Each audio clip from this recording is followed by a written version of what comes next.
علامہ صاحب نے کہا ہے، پابندی تقدیر کے پابندی احکام، یہ مسئلہ مشکل نہیں ہے مرد خرد مند، تقدیر کے پابند نبادات و جمادات، مومن فقط احکام الہی کا ہے پابند۔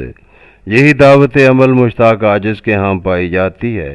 انسان کی مسائی کا قوام بنانا ہے اور اس کو اعلیٰ اور مفید مقصد کے لیے کام میں لانا ہے۔ نیک و بد کا امتیاز اخلاقیات کی بنیاد ہے۔ اچھی اخلاق کو معروف اور بری اقدار کو منکر کہا گیا اور بتا دیا گیا کہ معروف کو اپنانا ہے، منکر سے بچنا ہے، کہ تقوی اور اعلیٰ انسانی اقدار کا پاس ہی روئے زمین پر بسنے والوں کے لیے امن و عاشتی کا ضامن ہے۔ لوب کرودھ ہیں سانپ سپولے، اگلے منہ سے آگ، اتم بیر وہی جو کیلے ایسے زہری ناگ، ساگر سے بھر لائے گاگر، بدرا جل برسائے، جل ندیا میں ندیا آخر ساگر میں مل جائے۔ دھیان اور گیان کے اس مرکب عمل کا کچھ نہ کچھ تو حاصل بھی رہا ہوگا۔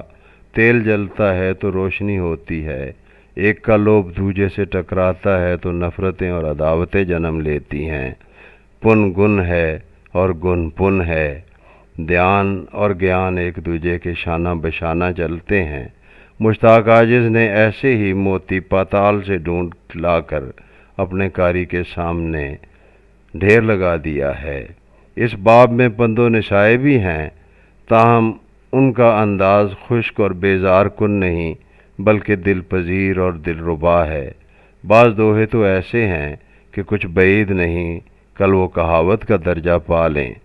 فکری اور اخلاقی قدر و قیمت، بیان کی چاشنی، انسانی مزاج سے ہم آہنگی، زبان کا چٹخارا، لفظیات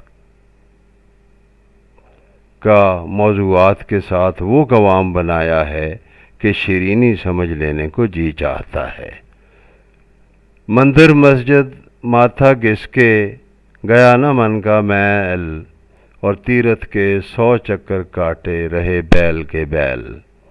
لوب جگت کی پھرے اڑائے، جانے کت کت اور، جت جائے چت چنتا رکھنا راہ تکت ہے گور، گور گپھا میں گھور اندھیرا دیپ جلے نہ کو، من میں پن کی جوت جگا لے دور اندھیرا ہو۔ پن اور گن کی مایا جتنی بانٹو بڑھتی جائے، ہن کی مایا ڈھلتی چھایا، ہن پر کیا اترائے۔